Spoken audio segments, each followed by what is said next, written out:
All right, we're recording. Welcome, everybody. Today we are going to discuss Peter Attia's book, Outlive again, but chapter 8, I believe, and it'll be focused on cancer. And we'll try to tell you everything there is to know about cancer. That's a joke. All right. Where do you want to start, Evan? Let's start at the end. Okay. No. I have some basic questions, like we can answer. But if you have any points that you remember from the chapter, we can go. Either way is fine. Otherwise, we can start on what is cancer. um, no, is that where do you, or yeah, wherever you want to start. I don't. Okay, what Yeah. is cancer? Let's start there. Okay. What is cancer? So cancer is in my opinion, or I guess my knowledge of it, is a cell that has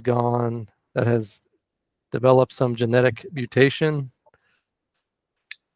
Usually, I mean, I think most of the time, all the time, and it's acquired the ability to replicate without check. That's it, most of the time, and at least replicate beyond its normal capabilities. And then also its ability to, I guess you can have cancer without migrating, but they also tend to gain the ability to migrate. So usually cells in the body that are confined to a given organ, they, because of their attachments to the surrounding structures, there's usually a limited amount of growth that it can have. It wouldn't continue to replicate beyond a certain point. And cancer cells have mutations that allow them to grow beyond that point. And normal cell that's not cancerous, if it were to be shed, we shed, our intestinal lining cells all the time, right? But they don't, to be able to take hold in another organ is not normal for a normal cell. So they've also gained the ability to kind of live in another part of the body. Um, those are kind of two, I think, hallmarks. I don't know. Maybe you have some more to add. Yeah,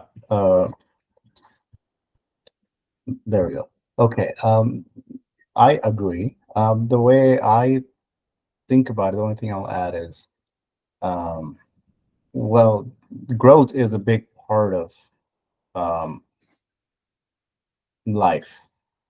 Just the way reproduction even happens. You go from one cell to trillions of cells, and a lot of that is just, in my mind, just this magical growth, how the cells divide and kind of specialize into all these different types of cells with their own functions. Like you have cells inside your mouth, on your skin, cells that create hair, brain cells, liver cells, heart cells, other muscle cells. Um, and to your point, at some point, the growth is very defined. It's not, there are a lot of rules that we don't fully understand, but we know because, billions of people reproduce every year, and they're just humans, with very few errors in those reproductions. And and there comes a point whenever, but like any process, there are errors. So when you have these cells that grow and then they cannot at some point to stop, they don't um, listen to all the communication that tells them, hey, you need to stop, or you need to die, or you need to act like this cell. When that system breaks down, then we have cancer. And yes, so it's there's unchecked growth that is a huge part of cancer, and off it gets worse when the unchecked growth leads to cells of a certain specialization end up, moving or metastasizing to other parts of the body and causing more trouble. So yeah, so basically unchecked growth. Um, and I guess I think most people also like to know, or at least I ask myself, that working in a hospital, do we think cancer is on the rise? What would you say? What would I say? Yeah, I don't know the numbers. I can tell you, yeah, I have a selection bias in my population. I'm treating young people mostly, but we do tend to see more. We do tend to see more cancers than we it would anticipate, at least, especially colorectal cancer in this population. and what population is that again? Again, military. I mean, we see dependents, we see contractors, but it's not just like 20 and 30-year-old military folks, but that is a large portion of what we see. So, but yeah, I mean, I've had my, I mean, maybe personally only a few um, people under the age of 40 that have been diagnosed with cancer, but talking with my colleagues, we've all kind of had this experience of where unexpectedly these people are having cancers, and you hear anecdotal evidence from other people as well, news reports and whatnot. Seems like it's on the rise. It is the second leading cause of death in the United States. Yeah, first one being cardiovascular disease. Yeah, so I mean, I have similar experience, and I think most doctors probably feel there's more cancer just because we tend to see patients who need health care and people who are completely fine and happy to be fine. They don't feel the need to really be part of the healthcare system, and good for them. I wish everybody was like that, where they didn't get sick and didn't have to come to the ER or see a doctor. Um, but I think it has also been, um, so we don't have the perfect numbers, but the guidelines, if I look at, have been kind of following that trend. Like the GI, colorectal cancer guidelines, they've become more aggressive. You screen at 45 years of age now. Uh, so I think it is probably true, especially for certain cancers. And then the obvious question is, why do we think that cancer is on the rise? Uh, is it actually the case, or are we just having more people seek treatments and there's just more access to care, and they're not just before a person who would have just died in a in their house or kind of remote area, and we are even catching those people, and that's why we think numbers are higher. So which one is it? I bet you, I would assume it's a combination, and um, better tools to detect it. So yeah, I think, yeah, I don't know the answer, but I think I would assume it's a combination. I think it's I think a lot of it is more cancer, a lot of people getting cancer that maybe wouldn't have 100 years ago or even 50 years ago. So I'm biased about that. There's something going on where um, more and more people are getting cancer. It may just be that we are living longer, and the risk factors for cancer are age. I mean, as the body gets older, there's more wear and tear. But I personally just know too many people who have parents, grandparents who have cancer, and it just feels more personal now as we're getting older.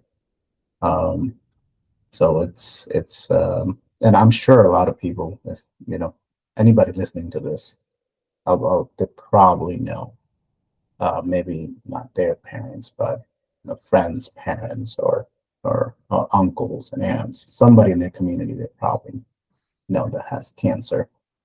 And growing up, I never really, I mean, cancer wasn't a common thing. I feel I don't remember. I heard about heart attacks being a big thing. Even in like movies, you hear about people dying from heart attacks, but not as much as cancer. That's really subjective. That's what I felt from media from 30 years ago. Yeah.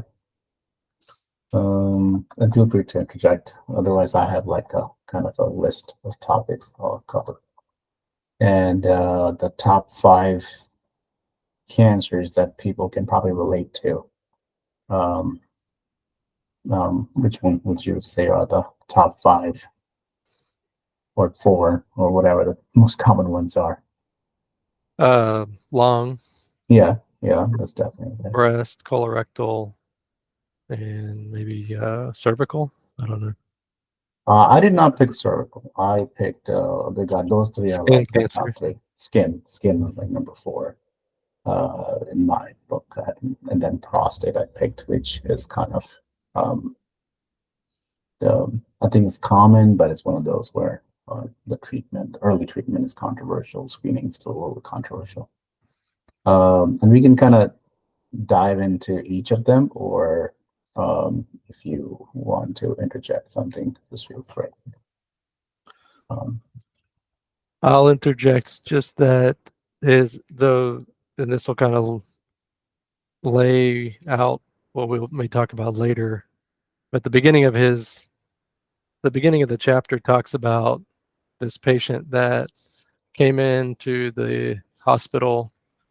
I forget. It was I don't think it was where he was doing residency, but anyways, he came into the hospital and he had right upper quadrant pain, and he's found to have, I think, cholecystitis, and he had this large incision on his abdomen, and so he needed to go back for surgery to remove his gallbladder. But in his history, he's like, "Oh yeah, when they did the last surgery, they saw that I had stomach cancer, or that I had what appeared to be stomach cancer, and it had disseminated. It was metastasized throughout the abdomen, at least, because they found deposits throughout the abdomen." And so I think he had come in before with symptoms from that stomach cancer. He was either nausea, vomiting, or something like this. And so they just closed him. They must have taken a biopsy and closed. They didn't even try to treat it because it was metastatic. And apparently he was sent home to die, and he didn't die. He was back with cholecystitis and what appeared to be in remission spontaneously. And this is seen only a handful of times in the literature. So that lays the groundwork for what led to that remission, and can we harness that as a treatment modality, which was most likely the immune system that cleared this cancer. Now, what do you mean by spontaneous remission? Meaning that without any medical treatment, the cancer was gone. So this is one of those miraculous stories that patients hope for. It's like they have cancer, and doctors like, hey, you want to try some chemotherapy? Here's all the side effects. And then sometimes they want to try other things. They want to seek holistic approaches and um, non-traditional things. And so this would fall into that, where something just maybe randomness work, but we're speculating that there probably was the immune system playing a role, and we'll talk about immune system's role in cancer a little later.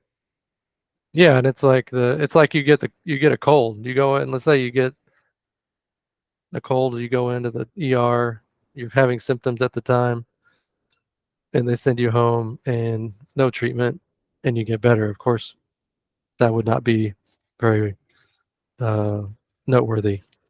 But I think it's still immune system's awesome. yeah, no, definitely, immune system is amazing, and but you wouldn't expect, and I think this was like 30 years ago, so probably the treatment modalities for metastatic, even today for metastatic gastric cancer, there's probably only 2 or 3 medicines that could be given, and with no hope of survival more than a few months. So who knows whether he was offered anything at that time. So Yeah.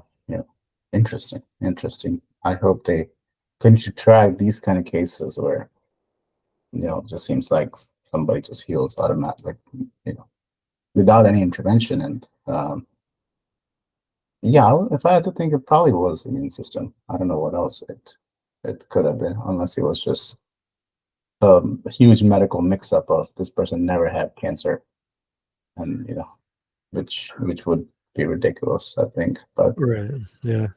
I think apparently it's been, I mean, at least he says in the book that there have been reports of this in the past. It's just yeah, very, very rare. yeah. Okay, we can talk about well, I wanted to talk about the common cancers, and because nobody's going to argue cancer is bad, right? I mean, cancer sucks, and if you especially metastatic cancer, um, there are treatments that hopefully in the future it will be uh, much more manageable and won't be a death sentence for a lot of people. It's uncertain how far in the future that will be when we have incredible treatments. But for now, what we can do is try to catch it as early as possible, because we know for sure if we catch it early, the earlier we catch it, the better the outcomes. So much so that if you can, we as a healthcare system, we try to promote screenings where you're catching it in the baby cancers, and that is the best way to. And if you're gonna have cancer, it gets have a little polyp that can just be removed, and then now you're done. So I wanted to talk about screening philosophies and using like the common cancers as an example. Um, so let's start with screening. Well, since we talked about what are the 5 kind of common cancers. So what is screening? Screening is essentially using some sort of modality, whether that be an image or a pap smear, or now, and we may talk about liquid biopsies, but doing something to detect the presence of a cancer, whether it's hopefully it's not there. Hopefully you do a colonoscopy and there's nothing, it's a clean colon, but you're screening to see if there is evidence of colorectal cancer, or the beginnings, at least in this form of a polyp. So it's any modality used to detect it early, to hopefully detect early cancer, where it's treatable, at a stage where it's treatable. So if catching cancer early is a good thing, and we have the screening modalities, what is the downside? Why doesn't everybody get screening? So, and why doesn't every cancer have screening? So everybody doesn't get screened because every test has a sensitivity and a specificity, and there are dangers, right? Colonoscopy isn't without complications. But probably the more important thing, most of our screening modalities are pretty benign. A mammogram, you're exposed to a little bit of radiation, but the more concerning thing is the chances of finding something that doesn't need to be pursued, that's not a cancer, and that adds psychological harm to the patient and potential physical harm by taking biopsies. That actually turns out to be a negative finding. So no test is going to be 100% sensitive and 100% specific for a given cancer. And that's the downside. So you're saying our tests aren't perfect, and so it's hard to rely on them 100%. Um, and there can be 2 types of incorrect answers whenever you test something. I'm trying to maybe let's take a COVID test as an example to explain like sensitivity and specificity.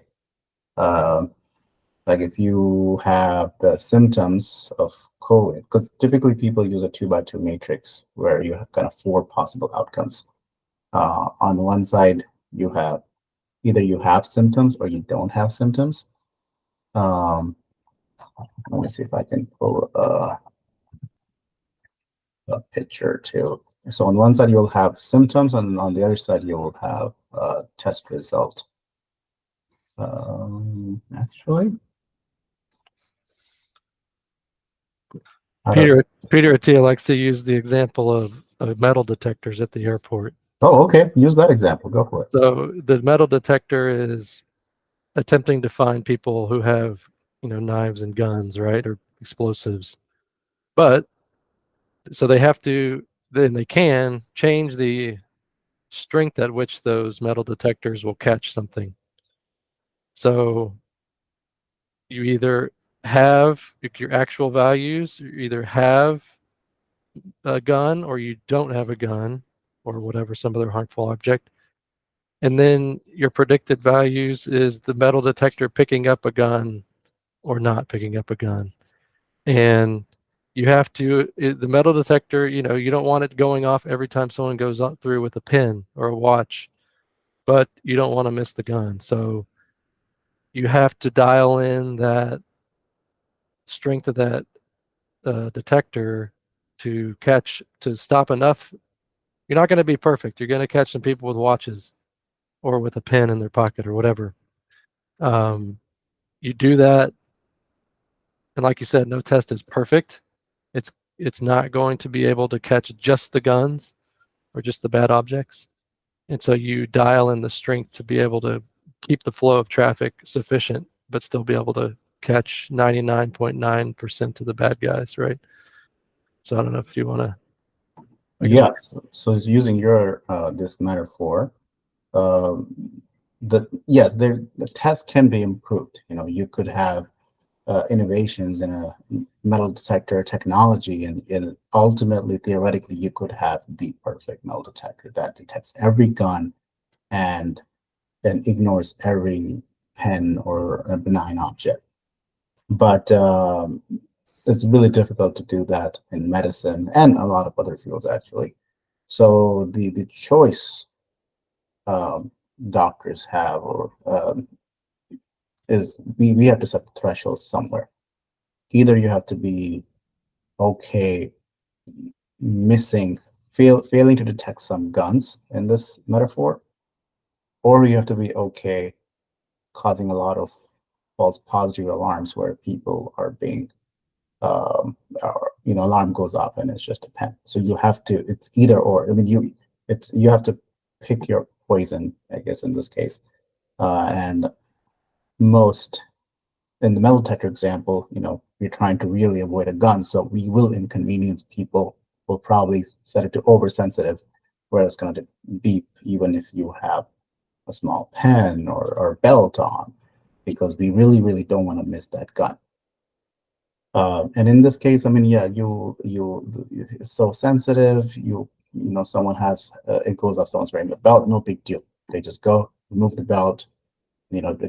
It ruins 30 seconds of their life, but they come back, and so that society decided that is worth it to inconvenience people, but we really don't want to miss a gun. Um, So, and here I'm sharing this 2x2 kind of matrix where you have the actual values and predictive values. And this concept is just it's very important. And you'll see this in any type of testing that happens in healthcare, blood tests, imaging tests. So if you've never seen this concept before, it's very important. So in this example, you have the actual value, which would have been, do you have the gun, or you do have a gun, or you don't have a gun? And the predictive value would be the metal detector going off or on. So a perfect test would have a true positive meaning there is a gun and you detected it. So, it's a good test, and then if you don't have a gun, it'll be a true negative. But if you, um, here, if you look at false positive, you don't have a gun, but the metal detector said you do, this number would go off. And so the metal detector would be skewed towards having more false positives because you really don't want to have any false negatives. You don't want to miss any guns. So, like I said, I mean, this type 1, type 2 error, different fields, psychology, sociology, medicine, the hard sciences, they all are familiar with this concept, and they kind of use different terminologies to talk about it. But this is kind of why to bring it back home, the screening tests are not just recommended for everybody. There's a reason we don't screen teenagers for colon cancer, because even if you find, first of all, there's a risk of the procedure, like Em was saying. But if we do find something, the chance of that is not cancer. It's just something, just normal colon surface is high, and you're probably causing more harm, and the risk is just not worth it. And I guess I missed the point there. They're also asymptomatic individuals, right? So this is, if you say a screening colonoscopy, is an individual that has 0 symptoms. Correct. So yeah, so when we're talking about screening, it's literally trying to catch cancer into people who, we're trying to get to people who are like, why do I have to go to the doctor? I'm fine. You're trying to get that person to make sure that person doesn't have cancer. When you already have symptoms, if you're like, oh, I've been passing blood in my stools, that's no longer screening. Now you're worried about what is going on. And it doesn't matter what age. I mean, if you talk to your doctor, if they think you need a colonoscopy, you do that. But when you are looking, you feel fine, you don't have any problems, and then in population, second cause of death is cancer. We want to do what we can to catch them early, because missing that opportunity is just bad for everybody. So that's why it's screened. Yeah, and if a woman comes in with a breast mass, not only do we say, not only in the computer do I order a diagnostic mammogram as opposed to a screening mammogram, that changes how the radiologist is going to, you have to have a radiologist present to view that mammogram at the moment that it's done. That changes the way the test is performed. So screening and for a colonoscopy, it doesn't really change how we do the procedure, but per se, although maybe we'll be ready with more tools available, but it does change oftentimes how you do the screening test. And now let's go through our common cancers one by one, and we'll discuss how we screen and why is the way we screen the way it is. So let's start with breast cancer, because I think that's also probably one of the most common cancers out there. So how do we screen for breast cancer, and who gets the screening? So screening, most guidelines start, there are different screening guidelines. These are put forth by, say, American Cancer Society, or what is the ACOG? ACOG, I don't know who does the breast cancer. It's USPC. What is it? United States Preventive Task Force. So that's another good point. There are multiple different organizations in medicine. There's no one governing body. There is, the family medicine doctors will have one, the cancer doctors will have one, the OB-GYNs will have one, and they all sometimes have different recommendations for cancer screening. So that's also, that tells you how there's an art to this. This is not hard science. That people who see cancer a lot, like the cancer specialists, tend to argue for more aggressive screenings. Because if you're a cancer doctor, you're seeing cancer every day. And your big priorities, let's stop. These people should not be getting cancer, or it shouldn't be this late that I'm seeing people who have metastatic cancer and they were never screened. This is wrong. We need to screen earlier. And the primary care doctors, they tend to fight that change, because they see a lot of patients who get screening and have to get more tests, because the screening test is just the first test in series of tests oftentimes. So you have a mammogram that shows up, it could be cancer in your 25-year-old woman. The screening test, the mammogram is not going to tell you it's cancer. It just tells you it's suspicious. And now you have to go to ultrasound. So these primary care doctors keep seeing these patients who maybe feel a nodule, they get all this testing, they get all this biopsy, and they're always just cysts and benign. And they're like, why are we, being so aggressive to screen these people when, they are stressed all the time now. And it costs a lot of money. These people, may not even have insurance or good insurance, so they have to pay out of pocket. And medically, playing with the probabilities, they're not sure if the risk was worth it. And it's not just one patient; they see like hundreds of these cases. So that's their point of view. So, um, so for breast cancer, we screen. I think that the two guidelines, it may have changed. I think the OB-GYN, the women's specialists, they have been the more aggressive ones, wanting to do mammograms at age of 40, I think every year or every 2 years. And then the family doctors, the primary care doctors, they were wanting to do at 50 every year, every 2 years. I don't know if that's changed, but the general concept is there. What are the big risk factors for breast cancer? So, and I usually use the NCCN guidelines for most of the stuff that I do. And 40, yeah, they would say 40 mammogram if you don't have any, again, no risk factors. You don't have an increased risk. So, what are some risk factors? Family history, exposure to radiation to the chest, um, uh, previous breast biopsies with previous positive results, increases your screening intervals, and see genetic mutations like BRCA1 or 2. Yeah. So those are some of the bigger things that can increase your risk. And that's a great point. I mean, again, the screening, most screenings guidelines are publicized are designed for people of average risk who don't have these, well, if you have a parent, mom who had breast cancer when she was in her 40s, you absolutely should get more aggressive screening. Rule of thumb, maybe like 10 years before that, family relative had cancer found. But if you have an average risk where you don't really have any personal family who had cancer, then these kind of guidelines oftentimes play a role. And yeah, so that's I think breast cancer. There are other things some people think about. Well, can I get an MRI? It's just so much more sensitive. It just looks at everything. Again, when you try to go for that sensitivity, you may have to succumb and give up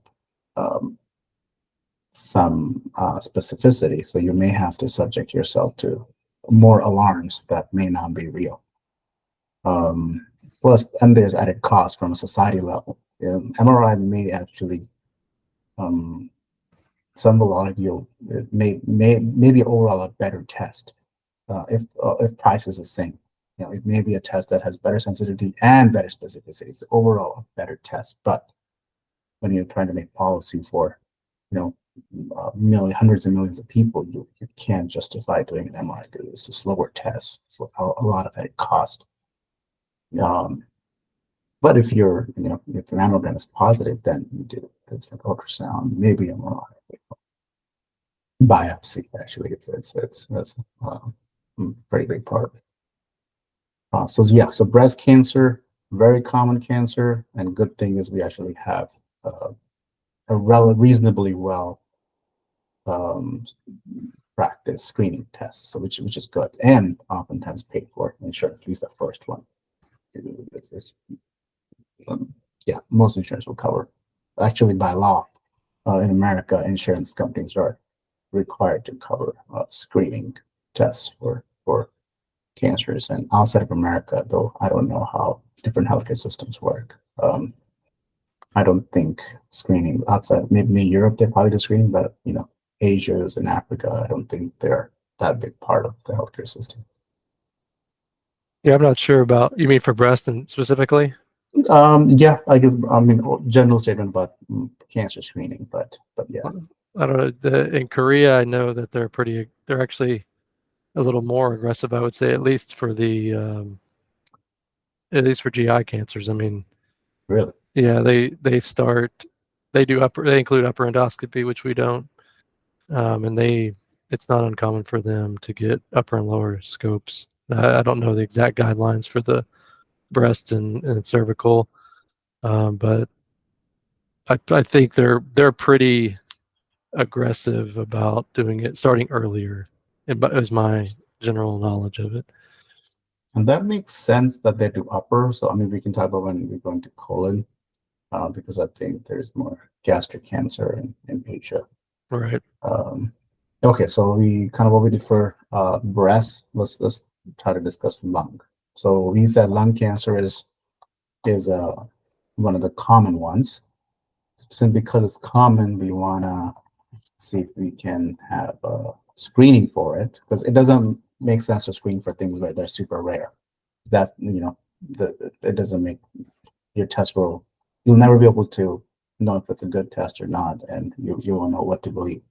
So if lung cancer is common, what can we do to screen for it?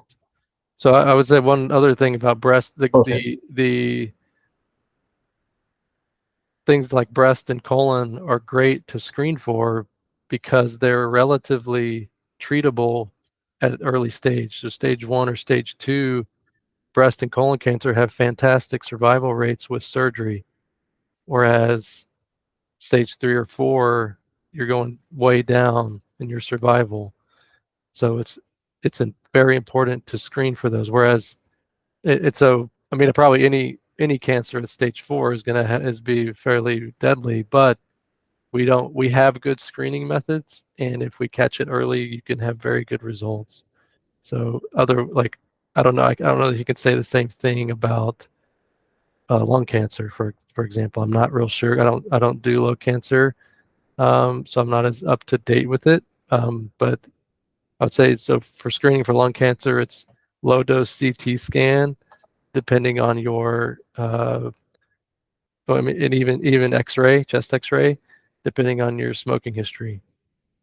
So if you've had if I can't remember if it's a 20-pack year smoke history or 30-pack year smoke history, then you would start, I think, at 50 with either low dose CT scan or chest X-rays. Tell me if I'm wrong. I'm not real sure about that. I'm looking up, but yeah. So lung cancer, unfortunately, we don't have any good screening for an average risk person. If you are average person, then that means you're not a smoker. Right. There is no screening because it's still considered relatively rare if you're not a smoker. Plus, other than chest X-rays would be a great tool because they're cheap and accessible to make a screening test out of, but they are not good enough because lung cancers it will start as very small, and chest X-rays just won't pick it up. And then you think about, okay, what about CAT scans, which are 3D X-rays? Unfortunately, and this is what we try to do for people who do smoke. So what Evan was referring to, people who smoke starting around the age of 50 or 55, there is a recommendation that we can do a lower dose CAT scan, so you're not giving a lot of radiation to people to look for lung cancer. But the problem is there are a lot of false positive. So it's, in my mind, it's still a poor test, because oftentimes these people are, the alarm goes up, the metal detector goes up, hey, there's cancer, and then they have to go do this, a biopsy where the radiologist has to, get a needle and try to target this lesion while the person is breathing. It's a moving target. So there are absolute risks associated with this procedure, and then get to know, hey, it was negative. And I mean, people who are smoking, they have things, and they have nodules that just show up, that may not be cancerous, just from other injuries, may or may not be related to smoking itself. So lung cancer, unfortunately, does not have a good screening. But if you are a smoker, you're a higher risk. given all things equal, you probably first of all should stop smoking and then try to get this low dose CT scans. And I think your insurance will cover that as well if you're insured in the United States. If that's all I have to say about lung cancer. I mean, there are type of lung cancer that are more common in non-smokers, but we won't go too deep into them because, like, so there's no really good screening. Yeah. Let's talk about colon cancer, which you probably have some experience with since you did colonoscopies. Yeah, so for colon cancer, you would screen, or now, like you said earlier, we're screening at average risk, age 45. And Attia, I can't remember if he talks about it in his book, but he would say he does 40 for his patients, and he does it every 2 or 3 years. So That's pretty screening, aggressive. very aggressive, because the reason they changed it from 50 to 45 is because there's been an uptick in younger people getting colorectal cancer. And I agree with that. If I had my druthers, I would, if I had I don't know how my practice is going to be after I leave the military, but if I have the ability to do that, obviously, if you're screening outside the guidelines, then your patient population is probably going to have to pay out of pocket for that test as opposed to having insurance pay for it. So right now, 45, if you don't have a family history or any other risk factors or any the risk factors that would tell you to change that. And then if you have a negative test, you would screen every 10 years. If you find polyps, then it can change how that screening changes based off of the pathology from those polyps.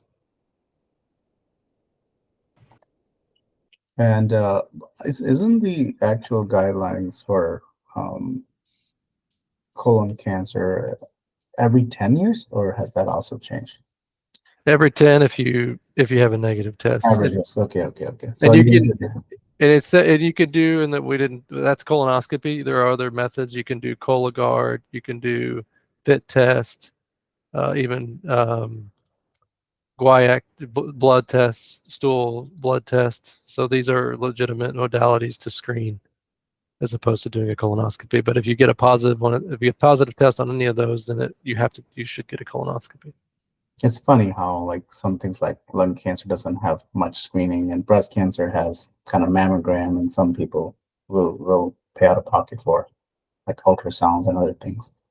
But colon cancer, I think, has so many options, but it's still one of the underutilized cancers where people still don't get screening. Just I think some social stigma and not wanting to get colonoscopies or messing with stool.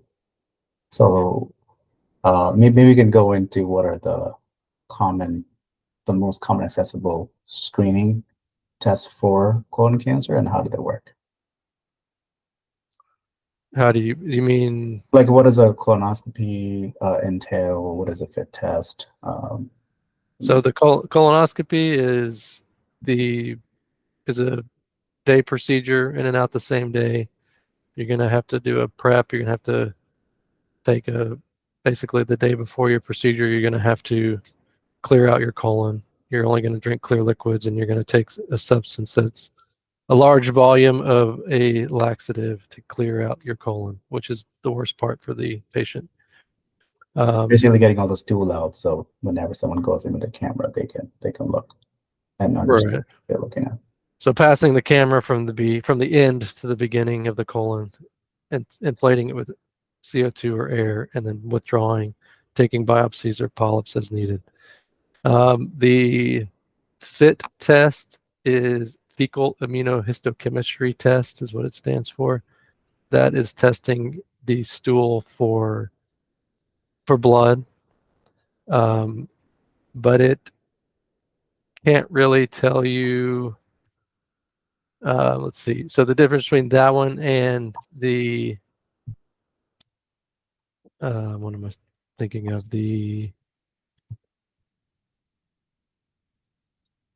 What's the other blood test? Cologuard? Yeah, Cologuard. Is that what it is? There's one that's going to give you, I think a Cologuard is going to give you a little bit more details about this. What it's testing for DNA shed from the cancer, if I'm not Yes. mistaken. It's going to be a little bit more specific about what it's detecting, not just, oh, I see it. Never mind. I'm saying this wrong. So it's detecting blood. It can tell you whether the blood's coming from within the colon, essentially. It's being shed from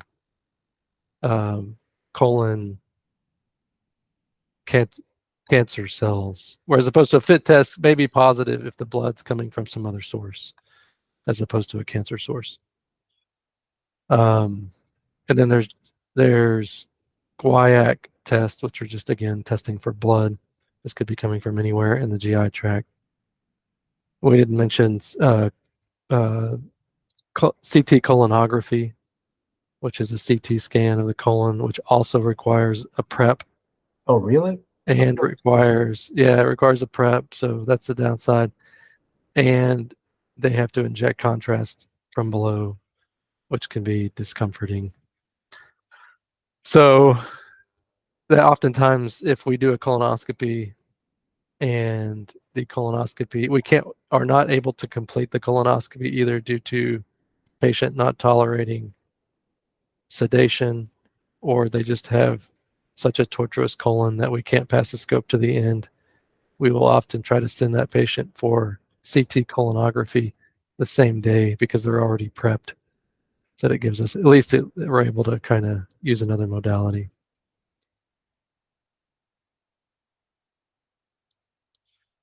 I'm trying to find a picture here. I think, I think if as opposed to maybe starting colonoscopies at 40, just doing like a stool-based test would be a better, a less expensive option. So you mentioned about 4 different tests. First of all, it's a colonoscopy, which I think everybody has heard of. They may not understand, but I think, you're going to the camera, to the anus, kind of going back towards, it's just a large colon. We're not going into the small bowel, but just looking, just manually. The doctor has a scope, they're driving around, they're looking, do I see cancer? Do I see cancer? If I see cancer, then they will take a piece of that tissue, try to remove the polyp, and then they'll send to the lab, and they'll study was there cancer or not. And again, it's kind of like metal detector. The incentive here is not to miss the cancer. If something looks suspicious, you take a piece of it or you try to remove it, and it's better to send benign polyps to the lab than to leave a cancer one inside, because that would be super bad. So that's what we're talking about here. People do the average risk. Recommendations are insurance will pay for it at age 45. Some doctors will do it earlier. They'll offer it earlier. Insurance may not pay for the test in that situation. And some patients just don't want to do it because of stigma. So there's something offered, but it's gone unused. And then yes, those are the fit test, and then the CT colonoscopy. I just haven't seen because I work in the hospital. Have you actually ordered it? Is it considered just as good, or do people rather get a fit test if they can get a colonoscopy or Cologuard? We don't do them at our place. The radiologists won't read them, and so I'm not doing them. We had a patient the other day that we tried. Several of people tried to. We couldn't get through the end of the colon. It was just a very difficult colonoscopy, and so we wanted to send her down for one, but they didn't. They don't have them here, so not doing them. I don't remember doing them in training. I don't remember doing them at my last hospital where I worked. So I assume they're being done. I don't know exact sensitivity, specificity numbers, but my understanding is I think they're as good as a fit test, I think, but I'm not sure. Okay. So that's, I think that's more experimental too, because at least not practice lightly.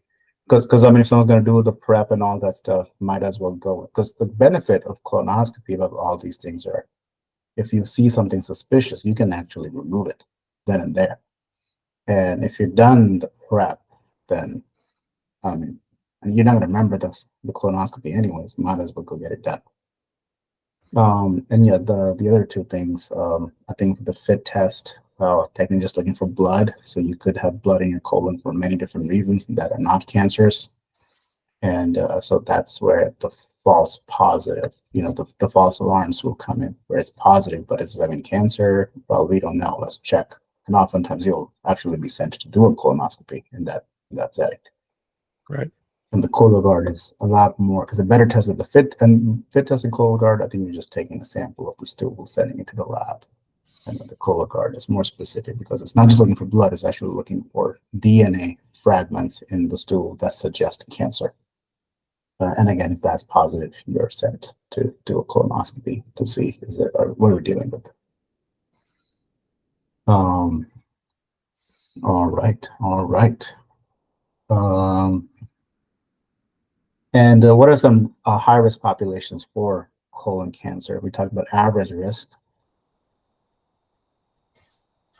Well, obviously, people with a family history of colorectal cancer, people with a history of inflammatory bowel disease, such as ulcerative colitis or Crohn's disease, people with genetic mutations such as FAP.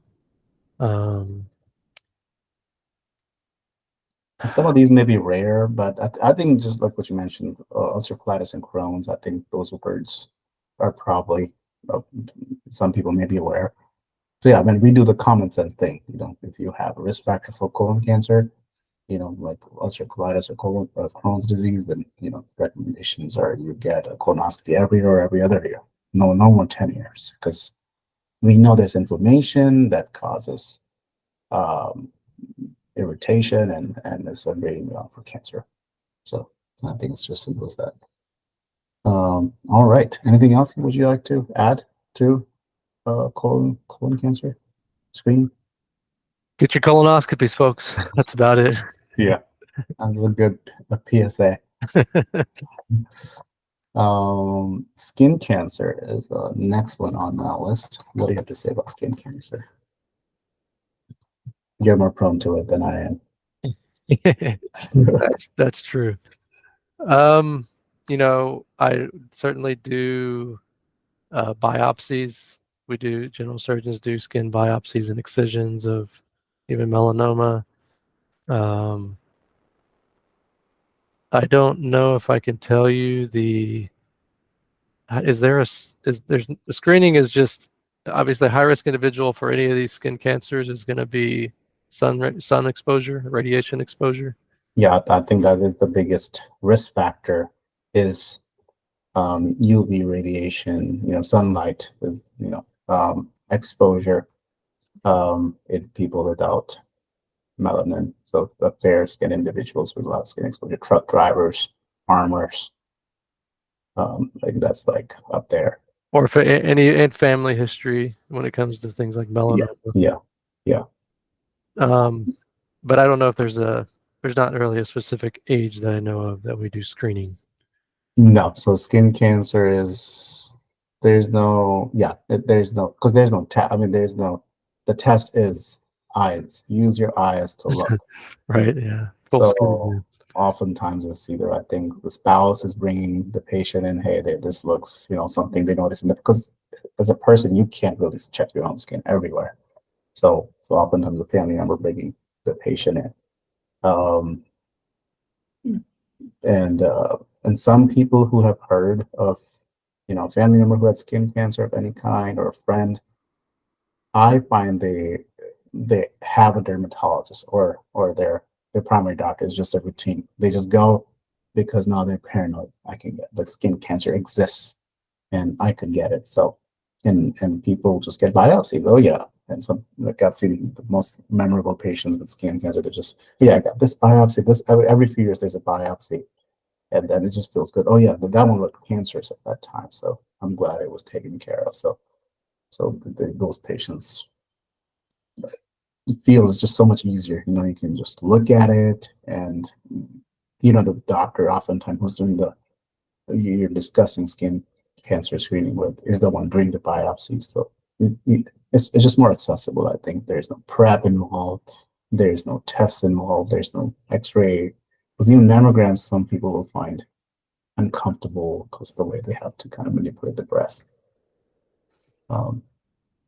And skin cancer is probably the only, like even with breast cancer, we used to recommend self-exams, and that's become controversial now because of younger and younger patients are getting more worried about breast cancer. And we know like younger breasts will have a lot more cysts, so they're getting unnecessary anxiety, and they're getting all these biopsies that end up being negative. But skin cancer, I think that's probably the only cancer that I think I would definitely recommend self-screening. Look, and if something was suspicious, get a biopsy. I didn't know you did skin biopsies of it. Okay. Yeah, I mean, I've done. Yeah, we do melanoma. It's part of our training. I mean, we certainly. I don't remove in fact, both of my I had two relatives this past weekend. Both had lesions on their face. I was like, yeah, you should get that. You should get that checked out. I mean, I don't do. I certainly have removed lesions on like a forehead, on the ear, but one of my relatives had it on a cheek. I'm like, I could do that, but it's certainly a punch biopsy. But when it comes to the more sensitive areas, I would send them to a plastic surgeon Talk about cosmetics. yeah, for the cosmetic reasons. Yeah. Or if it's on hands or feet or something like that, you're going to need just taking the biopsies. I mean, we could certainly do punch biopsies, but when it comes to the actual removal of the lesion and any cosmetically sensitive area, I would send them to a plastic surgeon. Yeah, Yeah. like back or a thigh is just easier. You can be rough with it, but I can see hand. There's not much tissue in a lot of vital organs. Yeah, we do extremities, back, chests, and that's part of our board exam. It's part of our training.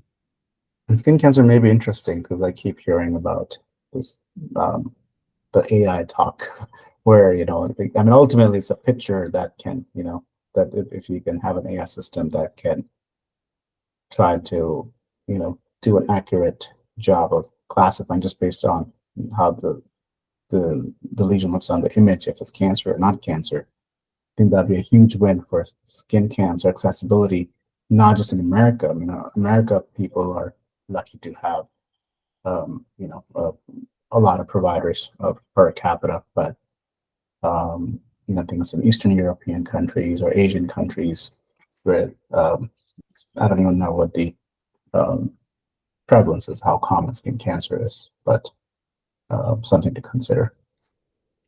And melanoma has become, and if we'll talk about treatment modalities later, treatments. That's been one where there's been a huge leap forward compared to just 10 or 15, 20 years ago. There's different options now and a little bit longer survival. Yeah. We'll go into treatments. And the last one I had was prostate cancer, because that also has a screening aspect to it. And this one, at least when it was taught, was considered controversial. So what are your thoughts on prostate cancer screening? So Attia talks about this a lot, not in the book per se, but in his podcast. I don't do this, so I have almost zero knowledge. Obviously I've heard of PSA. I don't think I've ever ordered one, and certainly when I do colonoscopy, I feel the prostate to see if it's enlarged, or like if I'm concerned that it may have a cancerous feel to it. But I really don't do this. So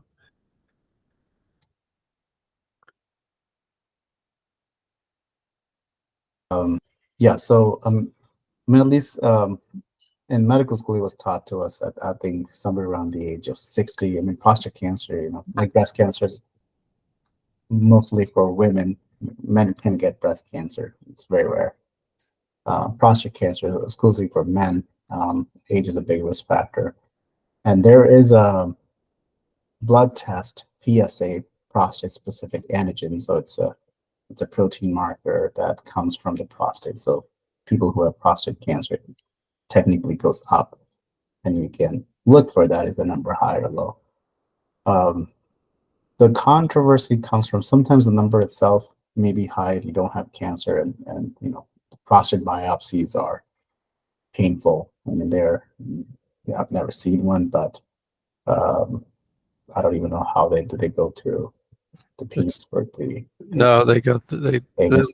the anus. Yeah, I did a urology rotation in medical Okay. school, and it's basically a probe through the anus is what I remember. Okay. Just like basically punching through. So I mean,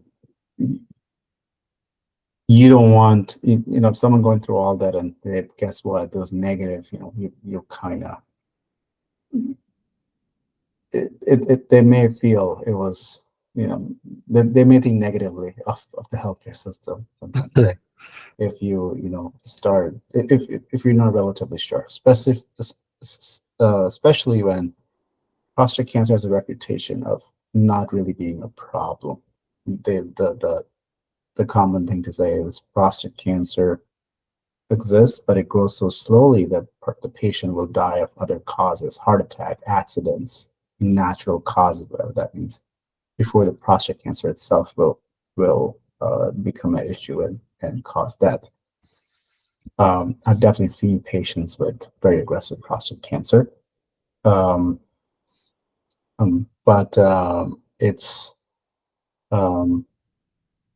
still considered because there are patients who have prostate cancer never got treated and has to deal with bone mets, their pain. There are patients who have had prostate cancer that have gone surgery on their prostate, radiation, and then they deal with things like they cannot pee, they have pain in their groin, and they lose there's erectile dysfunction. So there are all these other side effects of radiation and surgery in that tight spot where there are a lot of key organs for peeing and having bowel movements, sexual activity. So it's that, and that's what makes it a very controversial topic without a clear answer of what do you do. In colon cancer, you will not see a lot of arguments. You will see a lot of medical communities on the same page. Gadget screen. Prostate cancer, I think, is still split. So what are Peter Attia's what is his flavor on this? On the he kind of he doesn't he said, what did he say about the PSA? I think he mentioned that you could do like again, never ordered these tests before, but you can do maybe like total and free PSA and like a density of PSA, or there's like a few like ways to order the PSA to get it to be a little bit more telling. Yeah. But I think he's basically, it sounds like primary care has gone away from even trusting the PSA to give you much information. And I think I've seen arguments for getting the PSA tested and then working with surgical centers that only do prostate biopsies and treatments. So just so you can have better outcomes from surgical. I think it's what really keeps prostate cancer behind is the pain and suffering that comes from treatment. I think for people that you wonder, like, would that have been even a problem if you just never checked? So I guess the problem is that a hypertrophied prostate is also going to dump out PSA, right? Like, so you're basically going to get an elevated PSA in the setting of cancer, you could get it, or in the setting of benign prostatic hyperplasia, which has, so it's very common. You don't want to biopsy that per se. So, but I would think that in combination with an elevated PSA and say an endorectal ultrasound to look at the prostate, you could help. Like, what are they biopsying if they don't? If the elevated PSA, are they not doing any imaging to look at the prostate, or what are they? Actually, that's a good point. I think they probably are. And I have not done a urology rotation, so but I bet they are. So it's a good call. Because yeah, you're right. There's the ultrasound they could do. They just put the probe through the anus and then get a really close look at the prostate. So I guess they're, yeah, I don't know. Again, I don't do this, so I don't have to get a urologist on. Yeah, I was gonna look at it, but um, yeah. But either way, I think I've heard the treatment though, even if you have prostate cancer confirmed after the biopsy, the the radiation and the surgery can cause a lot of pain and suffering. Right, Uh, right. When in fact it may not, like you said, it may not even do anything for to prolong your survival. yeah, yeah. And that may change because the other arguments humans are living longer and longer. So, is it fair to say these things anymore where, someone could have been diagnosed with prostate cancer at 60 and now they're living up to 100? If human longevity is increasing, maybe we can't um, just discount slow growing cancers, especially if someone is very healthy and has the ability to live long and healthy life, which is, I think, Peter Attia's population is a lot of these people who want to live their best life as long as possible. So I can see why he's aggressive about it. Yeah. All right. So that's screening. We don't have it for everything, but when we do have it, we do get it. Another thing people can get screening for is, I think, the pap smears, which is not that common. I think cervical cancer, we're talking about cancer of the female cervix. I think it's caused by, that human papillomavirus. Is that right? Yeah, high risk HPV. Is there any other way to get cervical cancer if you've never been exposed to the virus? Good question. I don't know. I mean, I I feel don't like, think so. And we have a vaccine for that virus now. yeah, I wonder how, I don't know who or how many people are getting it. Is it a people are getting it now? The young people are getting it? I So don't know. before it was for young people up to the age 26 because they were the most promiscuous group. So the idea was if you get that people immunized, the spread in the population will stop. More people won't get it. And I think now they've expanded it into the age of 40, so anybody can get it now. But that's like the only cancer I know that has a vaccine. That can, like, you take this kind of series of vaccine and then you kind of take that cancer significantly off the table. And I think it also helps with anal cancer Yeah, because which causes the same virus. same virus. Yeah, Yeah, exactly. Same. yeah. Yeah, super interesting. So maybe that means in the future, because that's the only reason to do pap smears is to screen for.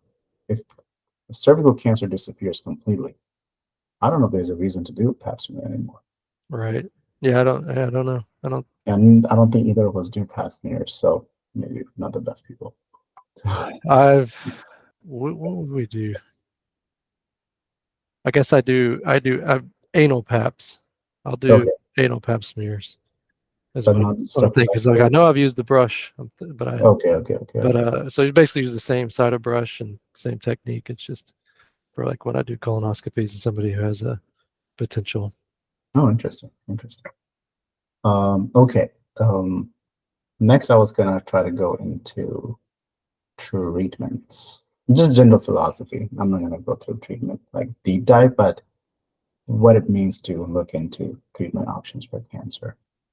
Um, and I can do what I have and then feel free to jump in. Um, so I think we're in this big transition because we know cancer is unchecked growth. So our traditional cancer drugs are things that stop all sorts of growth, which is basically the drugs kill the natural process how cells divide. They don't care if it's a cancer cell or a skin cell, for example, or a bowel cell that you know get repleted as skin falls off or then you have to rebuild new skin. So it just stops all sorts of cellular reproduction. And as you can imagine, that causes a lot of side effects. I mean, bone marrow is a place, that's constantly regenerating, and that gets shut off as well with these kind of shotgun chemo approaches. So, but all the new excitement in cancer has been kind of shifting away from kill everything that grows to let's figure out, like, go from shotgun to sniper. So figure out what cancer it is and try to figure out specifically, what are the subtypes of subtypes of subtypes, figure out exactly what cell you're targeting, and then use cool tools, immune therapy, CAR T cells, you name it. If I have to use your immune system as a bloodhound and give them the scent of just the cancer cell, nothing else, and then let your immune system loose into onto that cancer. And even then, like immune therapies, like Keytruda and Opdivo, these are brand names, but drugs, they're not as specific, but they still activate your immune system, because one of the things is that the cancer that, because people ask, well, why does your body allow these cells to grow unchecked? Shouldn't the body be smarter than that? And yes, that is absolutely correct. But we realize that some of the cancers were actually sending signals to calm down the immune system so they can live, the cancer can live. So we just started to reverse that process. We said, you know what, immune system, don't listen to this cancer, you stay active and go kill whatever you can find. So that's what these drugs did, but now we have even more specific, more targeted things like CAR T cells, which is becoming a huge force in cancer. That's my short spiel. Please add.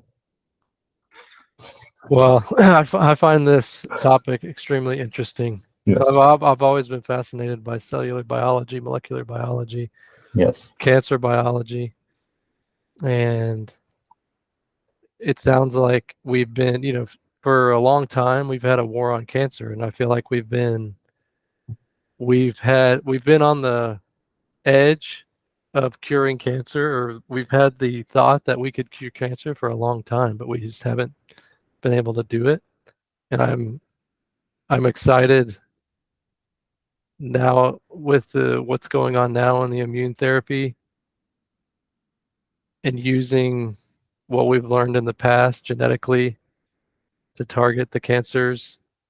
It's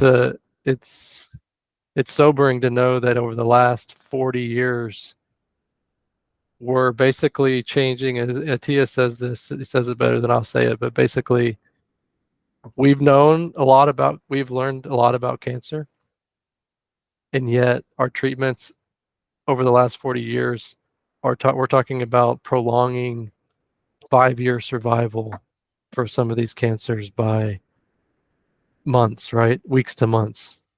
Like that's dismal results. We're not talking about curing, except for there were some rare exceptions using like CAR T cells, but we need more targeted therapies, like you're saying.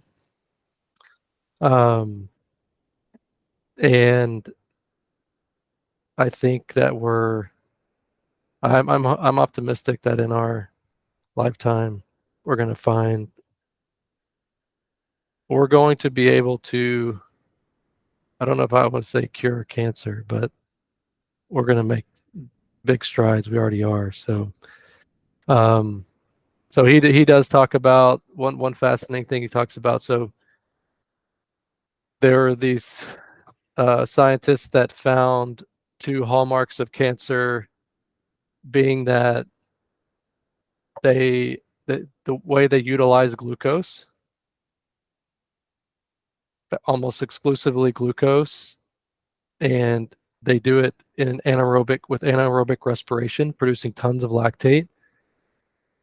So there's some metabolic change that these cancer cells are, a normal cell wouldn't use energy in that way. And so they recognize that they're energetically, they're using glucose differently. So that gives us an opportunity to exploit that. And then they have the ability to evade the immune systems. There's something about them immunologically that we're trying to target. And it's very interesting that cancer cells, they were a normal cell at one point, and they had our genetics, but they've altered the genome in such a way, the mutations have allowed them to evade, or to grow uncontrolled. But in a sense, our immune system is developed to recognize the self and recognize the non-self. And so when it sees a cancer cell that has a mutation, is that why it's not killing it? Like, why is it not killing it? If you have a mutation, let's say your mutation is in a gene that controls DNA repair, which is often the case. So you have this genetic mutation, and now that genetic mutation is going to produce a protein that should be recognized by the immune system as foreign, in my opinion.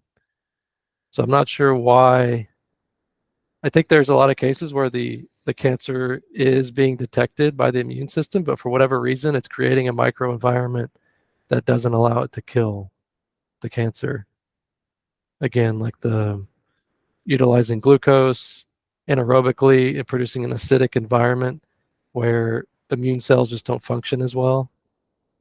Or for whatever reason, they're able to evade the immune system in this way. And it's kind of, I don't know, it's more a little bit in the weeds, but it's kind of fascinating that we know these things about the cancers, and yet we still haven't been able to exploit them. Yeah, I think you brought up a few good points I would like to expand on. First of all, I guess we didn't talk, maybe we should go into what causes cancer in terms of the fact that it's actual DNA damage is the bottom line, how it all starts. Where your normal cell behavior is to, listen to the signals your body, the complex signals your body's sending to figure out which cell needs to stay, which cell needs to die, which cell needs to grow or divide. Um, and there are things that can interfere. Um, either they damage the DNA. Like what can damage the DNA? Like UV radiation causes, it's ionizing radiation. So it's that the UV, all um, electromagnetic radiation is can be thought of like light. So the visual light, the visible spectrum of light, the colors we see, blue, red, yellow, and then there's higher energy light than that, ultraviolet, X-ray. Then there's lower energy light, like radio waves, microwave. And we know that ionizing radiation, so the radiation or the light that is higher energy than what we can see, causes damage to the DNA.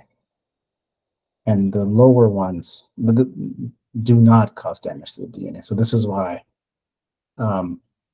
the government doesn't worry about your microwave or your phone giving you cancer, even though on social media, you will find like Facebook groups of people, don't sleep, with your phone next to you. I mean, that you probably shouldn't, just because, social, you're probably on your phone. But the concept of the phone giving you cancer, I mean, I can see what people would think, because, I think people do think there's more cancer now, there's more technology, there's people use the term radiation when they're referring to all, it's a physics term, and it's used to describe this radio spectrum. So just radiation term can be misunderstood by the general public, but it's really those higher energy. That's why the sun gives you skin cancer, because those ultraviolet radiation, damages the DNA of your skin cell. And normally, your body is smart enough to repair any, that's built in. The repair mechanism for DNA is built into the cells, but when you combination of maybe you have genetics that don't have that perfect machinery, or you just have exposure that kind of overwhelms the machinery, then and then you have an immune system that may be tired and is not able to do the work. So when you have like this kind of was a Swiss cheese model, when you have all these different breakdowns of checkpoints, that's when you have cancer. And that's why not everybody, I mean, right now, like I probably have cancer in my body, but my immune system, my repair systems are probably dealing with the cancer cell or DNA mutations, hopefully. So that's kind of and then we think like things like microplastic or this PFAS kind of molecules, or these or other molecules that are carcinogens. What does that mean to be a carcinogen? It really means they're interfering with the normal way a human cell will behave and divide and self-regulate. Some of the carcinogens will go and kind of fix themselves into DNA, so DNA can behave the way it's supposed to. So that's what a carcinogen is, and so it may be your DNA is getting damaged either through higher radiation, this kind of ultraviolet, X-ray type of light. That's how Madame Curie died, because she got cancer from radium, which is X-rays. And the other way is getting exposure to a lot of carcinogens, which are small molecules that are entering your body, causing damage to the DNA, and your inbuilt machinery not able to keep up with this damage. So we'll talk about this. We can also talk about what we can do to not have cancer, I guess, other than screening. What do you do, Evan? You're an educated doctor. What do you do in your daily life to make sure you don't get cancer one day? Yeah, I mean, certainly be cognizant of sun exposure.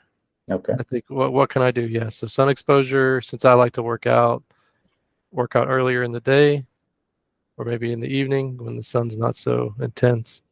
Wear protective clothing, wear sunscreen. Be healthy, right? So there's a lot of evidence now that metabolically unhealthy people, obese people, have increased risk of cancer. Whether that be from adiposity, the fat cells secreting cytokines, or increased inflammation throughout the body, is causing that. I think it's still up for debate what exactly is causing that, but people with diabetes, type 2 diabetes, are at increased risk of cancer. So avoiding metabolic derangements, avoiding obesity, try to eat healthy, try to change my family. No, I'm just kidding. Like, I mean, some people are just at risk due to family, unfortunately, but yeah, you can't change your genetics, not yet. So yeah, so those are some of the things that I do. So something that's interesting that I've learned lately is that these genetic changes, these cancers will often have hundreds of genetic changes in them. I used to think, when I thought about colorectal cancer, they kind of have this. They would teach us this pathway. Like first, you're going to get this KRAS mutation, then you get this BRAF mutation, or let's say, or P53 mutation. Like there's this very clear pathway of genetic changes that lead to the colon polyp and then the cancer. But oftentimes these cancers have hundreds, if not thousands, of mutations that they're finding. And no two cancers, even so, definitely colon cancer doesn't look like breast cancer from a genetic standpoint, but even between two breast cancers, they can have vastly different genetic profiles, mutational profiles, which is kind of interesting. Just to go back to that whole genetic piece. So you can really fingerprint a cancer by looking at enough molecules. You can really figure out how unique, because from a point of view of directing, creating, crafting therapies that are sniper-like, where they're very precise and target that cancer only. You can really try to figure out all the different way the cancer differentiates itself from rest of the normal human cells, and look at those mutations and then target. Interesting. So I think that's how the oncology community is going. Well, and what about screenings? Which screenings and when will you be doing for yourself? You had mentioned colonoscopy at age 40. I mean, if I can, I feel like I'm gonna figure that out. Yeah. I mean, so colonoscopy. Nobody listens to this, but if you're listening, I guess I shouldn't say this out loud, but yeah, I'm gonna try to get a colonoscopy at 40.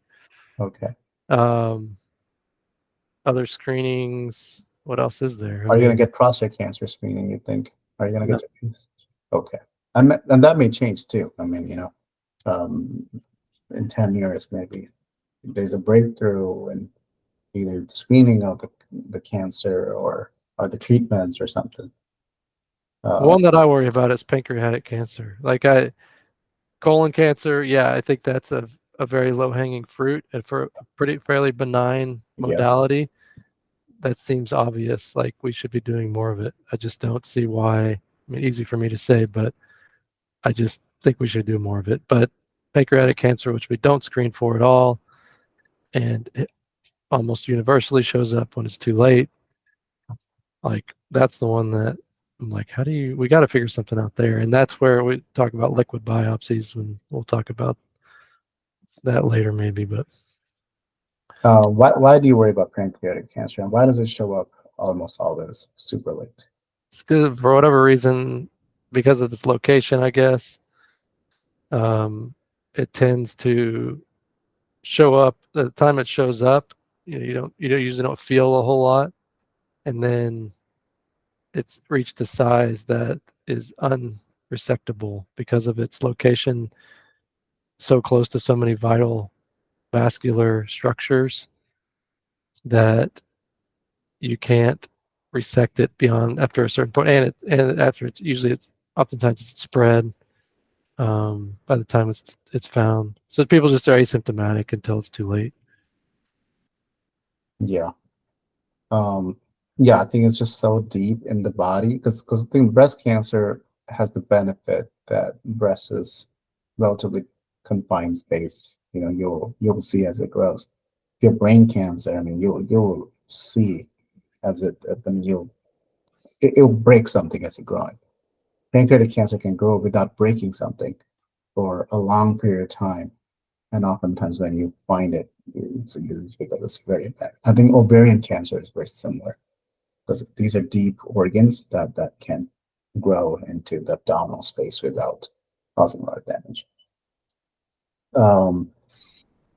Another, and then and after the pancreatic cancer is always in the news. Celebrities dying from it. Steve Jobs died from pancreatic cancer, and it's like often, I mean, we have surgeries, but they're just so barbaric. You just cut out everything from the stomach from the abdomen, and it's the oncology world is our treatments measure on survival benefits in months. It's kind of odd if you're any other field of medicine.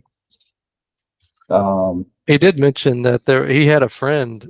He mentioned them by the name of Michael in that chapter, Michael had colorectal cancer, was detected early enough before he could have surgical resection and was cured. It turned out he had Lynch syndrome, and he was adopted, so he had no way of knowing that really beforehand.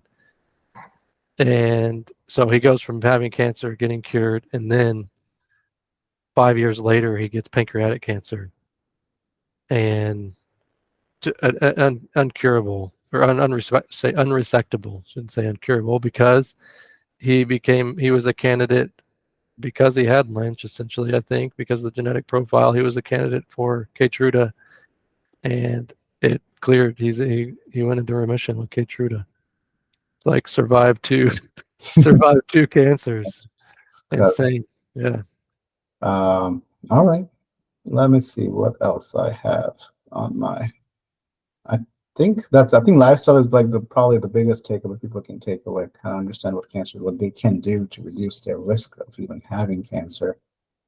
What do you think about all these? So I think my advice would be don't worry about the cell phone and the microwave giving you cancer, or the 5G tower giving you cancer, but worry about sun um, and getting the screenings that are available to you. What about these chemicals? I mean, like, kind of microplastics. I mean, there are no guidelines about this kind of stuff in medicine as we know it. So it's really only thing we can try to discuss is vaguely educated, not even expert opinions, but opinion as what we would do, knowing how we understand the world. So do you take steps to, you know, um, reduce your ingestion of potentially carcinogenic chemicals? Yeah, I guess I do. I mean, I guess I do consciously think about when I go to buy water, drink water, or if I'm putting something in a Tupperware dish, I use glass if I absolutely don't have to or have to. So certainly think about it. I'm not perfect, but I do think I think the plastics thing is that it's causing, like, I think it's the inflammation piece. I bet you that's what it is. Is these microplastics are embedding in our intestinal lining, and they're causing a local reaction, and just like a systemic inflammatory, like just like obesity, like you can have this elevated inflammatory response, like a constitutively active inflammatory response, and that over time, I think. And there's no really way of measuring. There's no test you can do to see if you have this inflammation, because I think inflammation is also a buzzword in media where people are trying to reduce their inflammation. Right. Um, I don't. I mean, we have some inflammatory markers, but I don't think they really show up outside of like infections and obvious uh, kind of high grade inflammation. But yeah, I think from the inflammation standpoint, I think the glucose story makes sense to me. Not living that low glucose lifestyle, which I try to do for myself. And I think I've bought into the plastic versus glass debate. I also try to use less plastic where I can. I try to not. I used to be really good about not drinking plastic, even water bottle. I mean, and now, I'll try to just use my, metal containers to try to drink, or glass. Even then, I don't understand the plastic chemistry to know if every plastic will break down, because plastic is definitely how a lot of our food is transported. So it's plus I think we have banned certain polymers back in the 70s or 80s that we knew would be breaking down and causing trouble. Not forget the acronyms for them. So I imagine the current ones have been demonstrated to be incredibly stable. So I don't know for sure. And I do think the PFAS thing, that the Teflon material that that is manufactured by the chemical industries. That we'll see that may play more and more role. And only way to get rid of that is to get into use your reverse osmosis filtration devices at home. Try to filter your water that way, because these are too small to use a membrane-based filter to remove that. I don't know, do you use anything like that? Your RO, reverse osmosis? It's funny. I just bought my mom one, and when I married my wife, she would only drink RO water, and I was just like, whatever. I grew up on city water, but now I do. Now I the only negative about it is that I bring my plastic jug down to the water, the RO system, and fill it up. I mean, I should probably get a glass one to do this with, or just. I mean, I've been living in an apartment now, so I can't necessarily hook up an RO system, but when I get a house, certainly we'll have an RO system.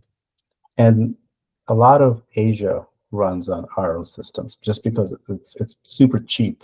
It's not expensive. I mean, it's expensive here in the US, but it's basically the standard because it's super cheap to operate. It's not like the latest and greatest technology. It's still a pretty old technology, though it's beautiful technology.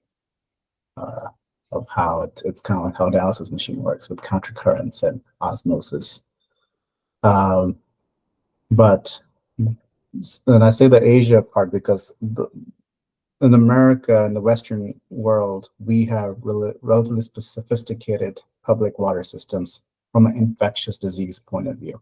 You're not going to get dysentery from drinking public water in this country, which creates trust where people don't, feel the need to drink filtered water.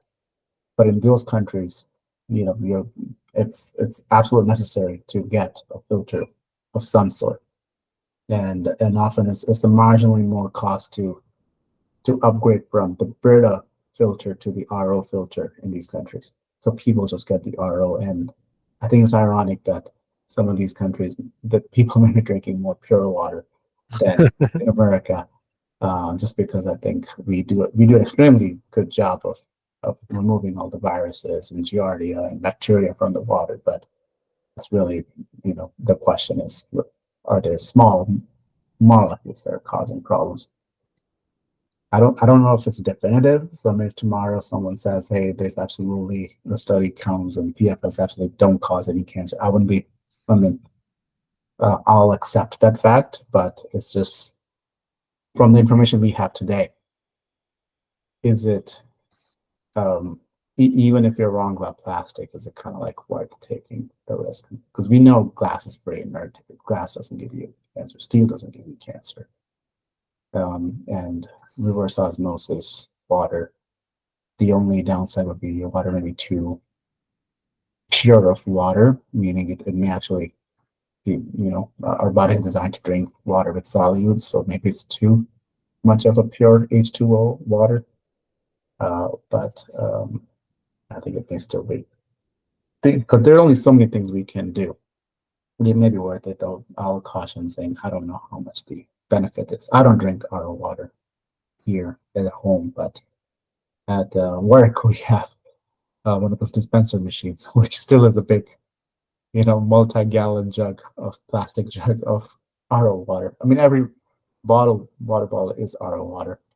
Right. It comes in this industry grade plastic, but I try not to use plastic containers just from an environmental standpoint because it's single-use plastic. It's just, if you don't need to use it, don't use it, kind of thing. Right. But yeah, so that's only things I can think of to not get cancer. Especially there are all these. I mean, there's some animals like naked mole rat that never gets cancer. Now I was wondering, like, how does that work? I don't think you fully understand. Yeah, I think his summary was don't smoke, don't become insulin resistant, don't get obese, avoid pollution, and don't have bad luck, essentially. Okay, I think we covered all of them other than get screening to Yeah, I get screening. yeah. What else can we talk about? Do you have any other specific topics from that chapter from his book, or other cancer-related topics from his book? So let's see. 3-part strategy for cancer: avoid getting cancer, Yeah. prevention, treatments, and detection. We went over all those. The only other thing I wanted to talk about was the liquid biopsy piece, which kind of goes into the article that I had today. So I don't know. That was, where do you want to go from here? All right, let's do liquid biopsy. So I think this is going to be a game changer. Oh, strong words. All right. From a detection standpoint. So it's very interesting the way that these came about. So there's actually, have you heard of Illumina, the company? I think we talked about it maybe before, but So many companies using the play of word lumen and light. So I wouldn't be surprised. this one's based out of San Diego. I see it on the highways. I see as I pass, and actually How do you spell it? ILLUMINA, I think. All right, I'm gonna share this tab. There we go. So dream big. It's a biotech company. So they're the leading company in the world for, I think, the world for genetic testing. So Yeah. if you have your genome processed, they're the ones that are probably doing it. So like 23andMe and stuff. Yeah, exactly. That runs on their platform. I'm pretty sure. Yeah. I mean, I don't know that for a fact, but they're at least in the U.S., they're the leading company. I mean, they kind of developed the technology, or they basically made the technology more efficient. And Attia You're correct. It's saying originally they used Illumina. 23andMe originally used Illumina Omni Express genotyping chip. Maybe they switched. I mean, I would think there would be competition, but interesting. Okay, I didn't know they were that big of a name, and I'm just kind of paying attention to it. Okay, continue. well, essentially, people are sending them their samples. Like if you want to get the genetic profile, then you're basically, because it took them years to develop this technology.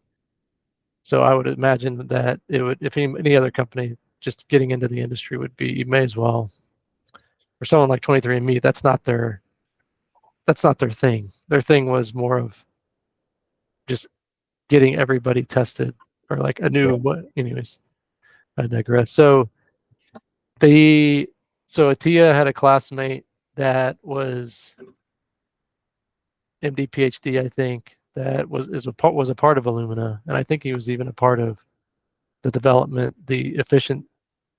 of the more efficient method in this technology. But then he was part of a team that branched off and developed this thing called the Grail test, and it's kind of based off a similar technology as the blood test they use for women to look for like Down syndrome. Are you familiar with that? I mean, is also a blood test, like mom's blood tested for fetal markers to look for Down syndrome? Yeah, they're testing maternal blood, and they're looking for fetal DNA. And he has them on as a podcast guest. They talked for 2 hours about this. And this is the person who runs Grail? He's one of the leaders of this. Okay. Of Grail. Yeah, it's kind of I think a branch of Illumina. Either a branch or a completely different company altogether. But a similar space, similar goal, similar problem they're trying to solve. So they are taking blood. Yeah, they're basically taking blood sample. I think it's like 10 cc's or something like this. And with that, they can detect cancers. So all the cells in our body are turning over. They're dying. We're repopulating cells. And when those cells die, their DNA is being released into the, like some of our DNA of our normal cells is being released into the bloodstream. And when you pick up that DNA, when you extract blood from anybody's blood, you can find that they call it cell-free DNA. So DNA that's outside of the cell. Okay. And they can, by using their computer algorithms, you're going to have thousands or millions of your own normal cells DNA, but you're also, if there's a cancer present, you're also going to have a cancer cell's DNA, right? And cancers are actually dying a lot too. They're dying and turning over probably at a greater rate than normal cells. But at any rate, it's a very small percentage of that blood that DNA is a cancer DNA, but they're able to detect the cancer DNA within that sample. And not only does it kind of has a genetic profile based off of what type of cancer it is. You can almost tell where the cancer is coming from in that. So it's right now it's so the way they discovered that was that, if I remember correctly, they were testing the pregnant women for the fetal anomalies, but they were also finding this DNA. Somehow they found this other DNA that wasn't, I don't know exactly how it happened, but they essentially found this cancer DNA. It's an unexpected finding in these women. And the women that had it, almost 100% of the time, when they looked further, they had cancer. So if they had a positive result on that DNA test, almost 100% of the time they had cancer of some So kind. to use the metal detector technology, every time the metal detector went off, even though you didn't even know there was a metal detector here, but every time it went off, there was a gun, there was cancer. Exactly. But it didn't go off very often. Oh, so it's actually better. No, It, well, no, it doesn't, but the issue oh, is I that see. Oh, you're missing some. you're probably missing a lot Okay. with the current Oh, technology, which is why they need to get it better. so They're you probably missing a lot, but every single time that it's positive, it's real. And so these were women that were like, like they caught them in the early stage, let's just say that. and it's a So, blood test. I mean, right, think of it's all a the blood blood test. testing people do. I mean, you don't have to do a prep for colon cancer. You don't have to do imaging or uh, Right. interesting. And then you can probably pair if you create like a cocktail of tests. You can do one blood test and test for all sorts of cancers from one sample. And they use one way they're using it now more than as a screening method, although this is where I see the promise, is the screening. Once you have a cancer, they can test for recurrence, because then you have a genetic, once you have the cancer, you have the cells of the cancer, you have a genetic profile of that cancer. So if you treat that cancer, then you're monitoring periodically for recurrence. You know what you're looking for at that point. You're talking about the same patient. Same patient. Same Yeah, patient. exactly. Same Who's patient. gonna go into remission, but then wonder like breast cancer. Lady got treated in their 40s or 50s or 60s, then 80s. You worry if it's gonna come back. Right. And so because they know the genetic profile of the cancer, they will be able to detect it with greater accuracy, I guess. So that's one way. I don't know if that's FDA approved yet. Definitely the screening isn't FDA approved, but using it for recurrence may or may not be. Here, I'll share I'm this. still looking through Illumina's website, and yeah, Grail is owned by Illumina, but they will be maybe separating it out soon.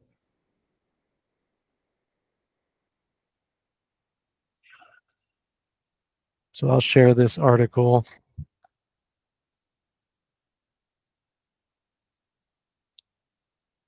So he had him on the podcast. He had that guy on the podcast recently within the last like month or two. So I would refer anybody to that one. It's a very good one.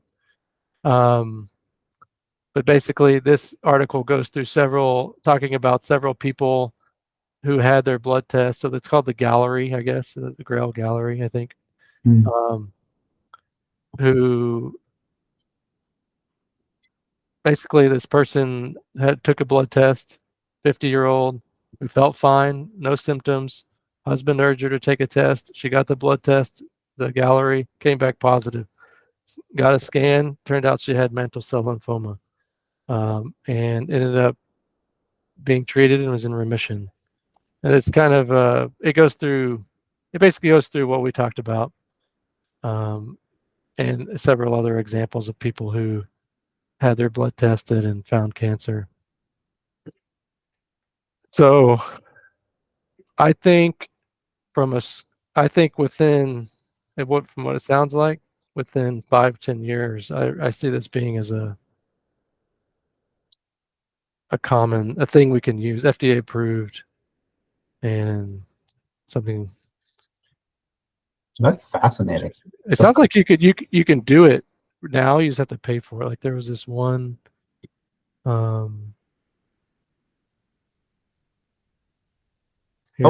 think I'm on Gallery's website.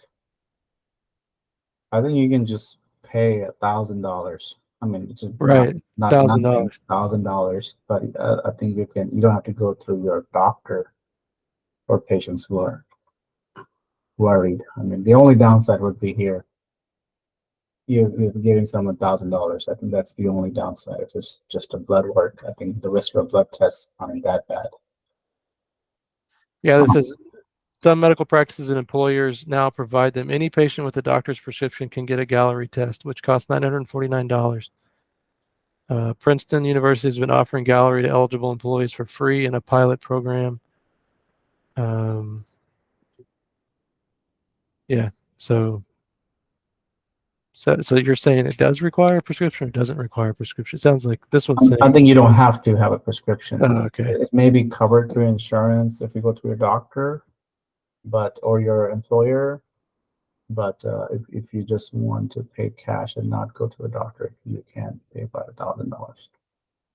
Susan John, 75, retired Medicare counselor from Higgins, Pennsylvania, took a test as part of a cancer-seek study in 2018. After a positive test, scans revealed leiomyosarcoma of her uterus.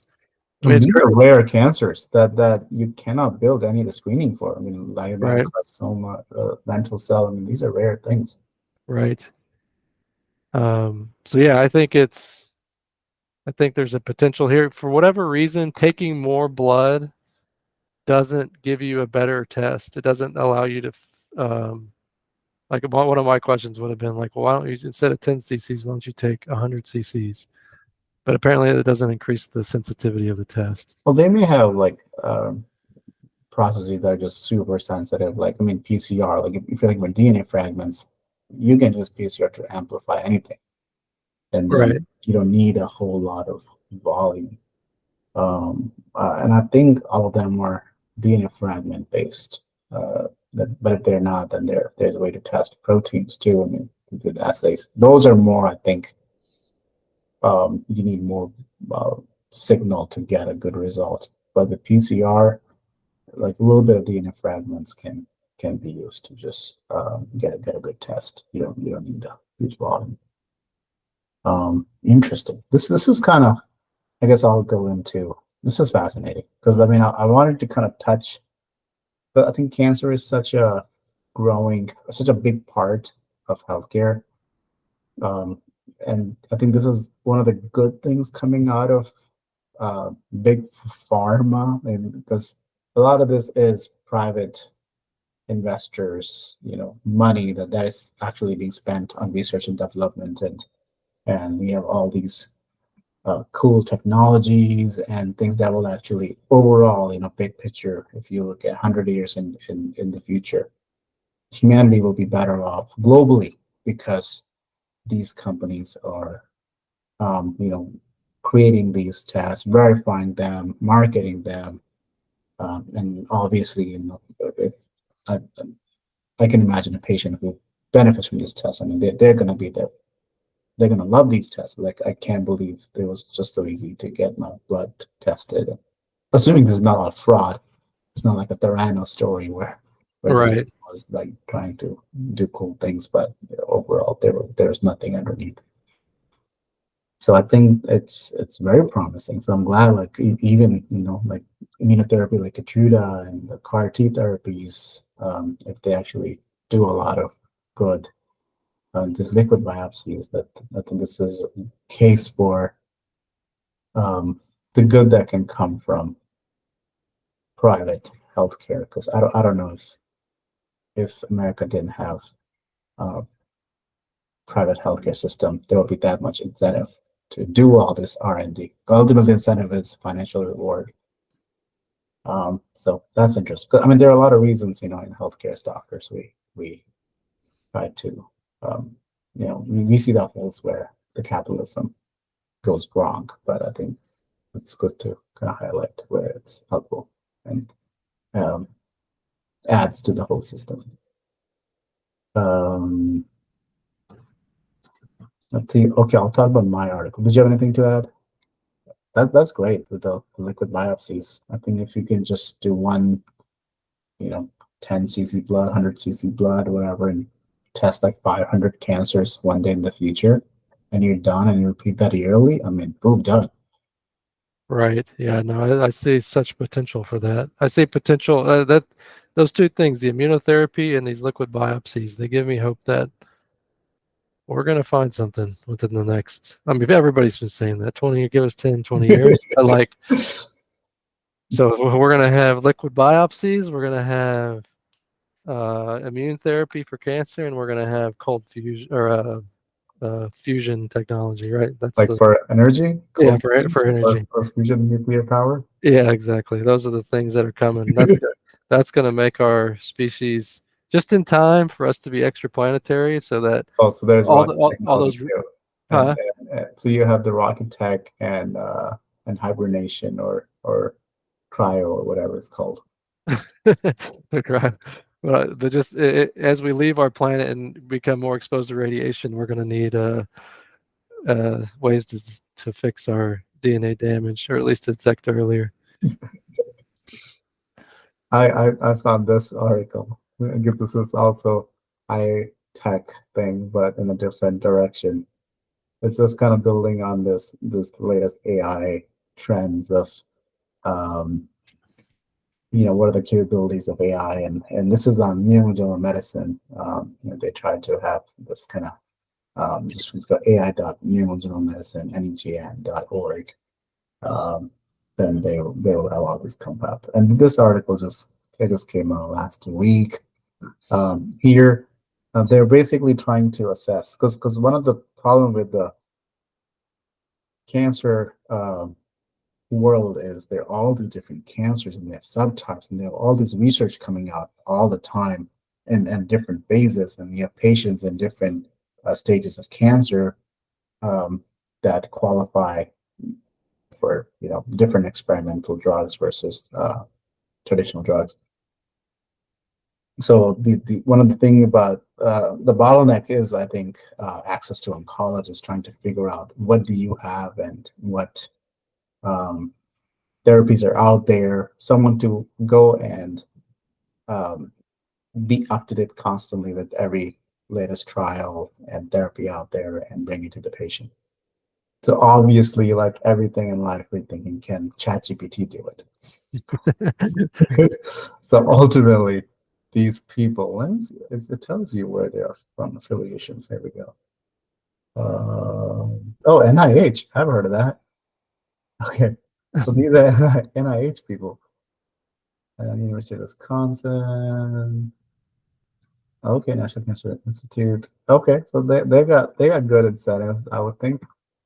Uh, so they'll take these models. These are, I don't know, Evan, how much you keep up with these kind of models, but they're not the latest models anymore. They're maybe a year or 2 years old, maybe 2020 to 2023, late 2022, early 2023. So about a year old, except for ChatGPT. GPT-4 is the latest, isn't Yeah, it? GPT-4 it's not the latest, but it's like GPT-5 is going to come out in 2 months. Okay. So it's still, yeah, of all the ones they tested, GPT-4 is the latest, but GPT-4 is still almost a year old. And they're not, this is not a real replacement of a cancer doctor. They're just doing QBank. They're letting these kind of models answer predetermined questions. So I mean, to jump to saying this can do a job of a doctor or of an oncologist is a big jump, but it's still fun because these are not specially trained to answer medical questions. These are just trained on data on the internet. These models. So I'll kind of go if you have zero knowledge of how this works. They basically took all the text on the internet that could be on websites, forums, and they use all that text to basically train a super fancy next word predictor. Like you on google.com, you say, how do you treat? And it'll try to predict what you're trying to say, what's the next word is. It's kind of doing that, or using a keyword, like you're typing a message saying, I'll meet you at, and then it will try to give you the next word, the keyboard will. So it's doing that kind of process, but on super steroids. And to make the reasoning better, it uses more and more data, more and more human language. And as a side effect, you realize, these systems are actually smarter than you would think without any specific tweaking to be a medical bot. You can just throw this general purpose,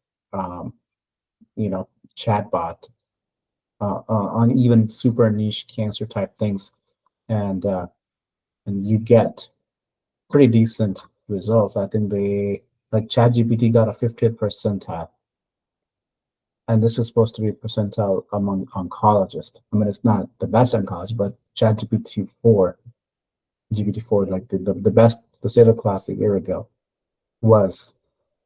did as good as an average oncologist in a multiple choice type question. So I mean, there's that. So curious to see. I think once they have a database, they can keep testing. So I'm sure these kind of studies will keep coming out as more and more models come out.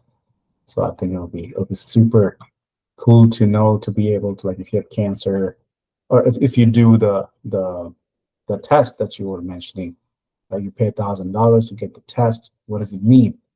You did the technical test, but for somebody to be able to tell you, bring into the context of what it really means for you. I mean, a cancer doctor can do that, but I'm just imagining these companies, like that you mentioned, will be incorporating this to create, more user friendly thing. And I think this is just like just a start. So are they not using? I guess I have a couple questions. Yeah, please. How does it prevent from using garbage knowledge on the internet to come up with some of these answers? Like, if people are, there's got to be no shortage of people posting false medical facts. That's not it's a Yeah, I mean, it's, or even this, false, true, or what do they call it, misinformation, and that kind of thing. How does it not know that when you if have cancer to say, hey, go eat apples, that will fix your cancer? Like, right, that's the yeah. job there. So I think the amount of data they throw, first of all, I think the negative things get negated, because it's kind of beautiful how it works. Because they have tried. First, they will throw all the text, like the written word created by humans, and then the model will be pretty good. Then they'll take all the code that is generated, all the forms that just talk about code, fixing different coding issues, and that will make the language model better, even though the questions are not about the code, but incorporating all the coding text, which is highly technical, nothing to do with medicine or English language, but it has built-in logic. The way the text is written um, for the code, it is written by a human, but the signal that is extracted by the algorithm is a sense of logic on how to make decisions. If this happens, then this happens. So it gives have a structure to reasoning. So I think it's that abstract reasoning engine that the that because think about like what does it mean to predict the next word? What does it need to do that perfectly? People argue now there's no way to do that perfectly without understanding um, without having intelligence as something, without understanding the world. Only when you can understand the world, then you can, with high probability, predict the next word, even if your sentence is, where should I go to vacation in Paris? Ask that to ChatGPT and we'll try to come up with that. But to answer that perfectly to its ability, it needs to know what it means to go to Paris. What is Paris? And you can create that prompt to be highly specific, and it has all this abstract information from 20 plus years of internet. Why don't they create this model for medicine just using medical text? If they want to get a medical answer, why don't they just input medical text? So that's what they had been doing before ChatGPT kind of blew up. So oops, before 2020, before 2022, the strategy primarily was people training different models for niche applications. So Google had like a Palm, I don't know what it stood for, but that was their model. Um, but what they're realizing, learning and reasoning doesn't work like that. You can't silo yourself into one. A doctor is a doctor not because it studied medicine. A doctor is a doctor because it studied language and interacted with people and had a general idea of how the world works, and then also learn medicine.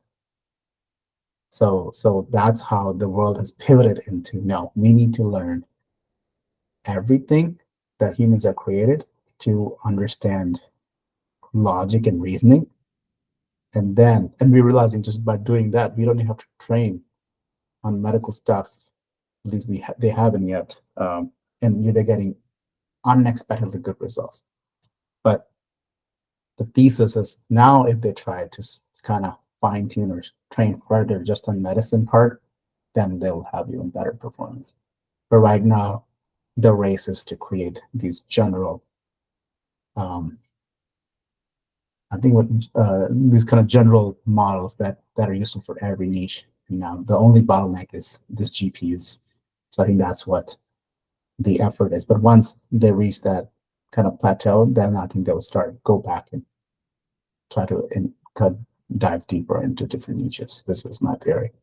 Do you think, I mean, have they put the internet in there? I mean, put have they put research? Like, why don't they just add on? They have textbooks, research Like, papers, everything is already included.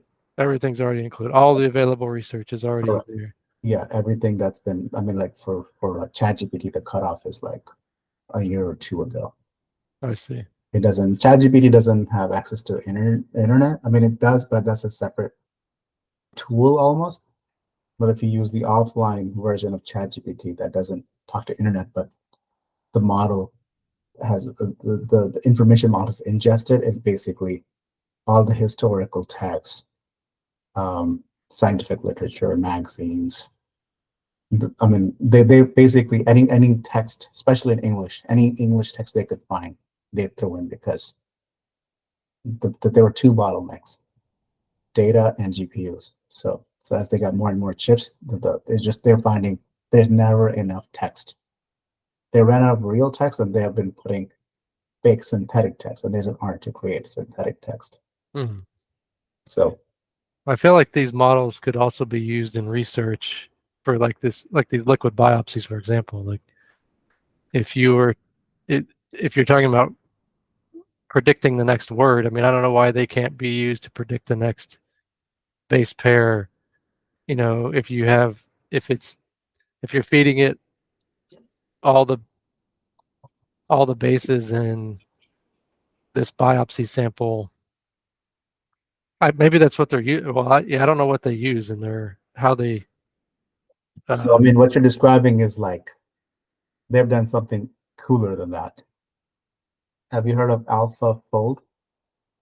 No. So what you're describing to me is just like predicting the next base pair or whatever, but let's think deeper. Google a few years ago came up with this technology called AlphaFold, where they could predict the structure of the protein based on, I think, like before it even existed, like an abstract um, theoretical protein, like the codons and the base pairs, and it will accurately tell you how it will actually end up looking after it folds. That makes sense. I mean, you just look at a bank of, it's basically a collection of charges, right? So it's going to fold based off of its electrochemical structure, like based off of forces. It is based on forces, but it's still, if you ask a human, tell me how it's going to fold. If you Oh ask a yeah, team of smart humans, right. No I mean, way. you're like, well, there are too many variables. Like, I don't know where spatially, like how it's going to, which charge is going to interact with what and how. Like, it's computationally sophisticated Right. problem.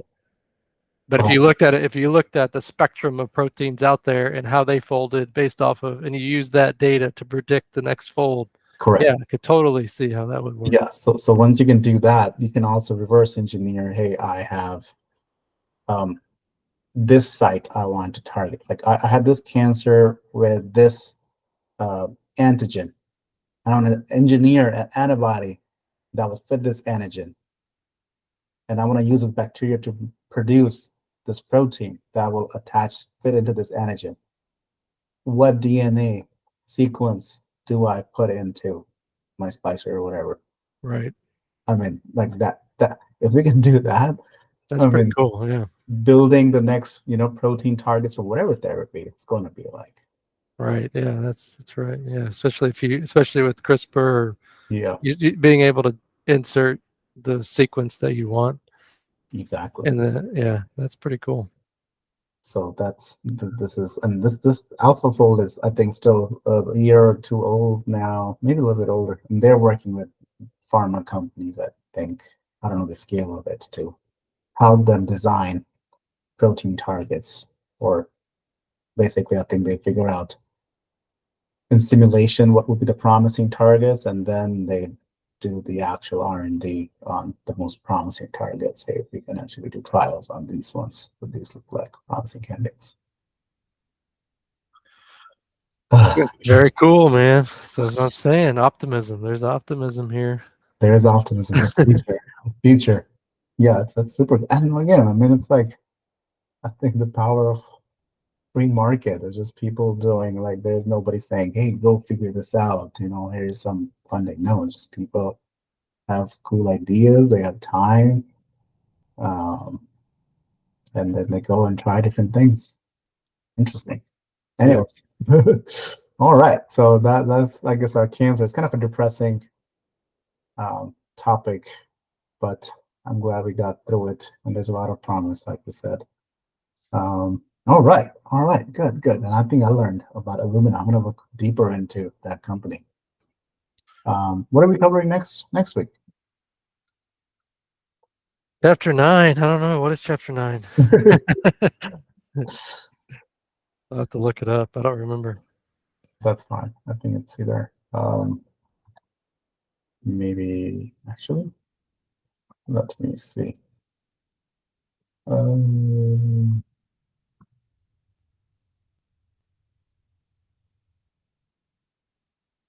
I'd save the screenshot. Chapter 9 is Chasing Memory, Understanding Alzheimer's Disease and Other Neurodegenerative Diseases. Yeah. Yeah, I don't remember that chapter. And you're funny. Yeah, it's a good one. All right. Thank you for whoever's listening. This was Pravad Garg, internal medicine doctor, and Evan Liggett, general surgeon. Your favorite general surgeon on this podcast. Yes, my favorite general. That's right. All right. I'll end this call before they go crazy.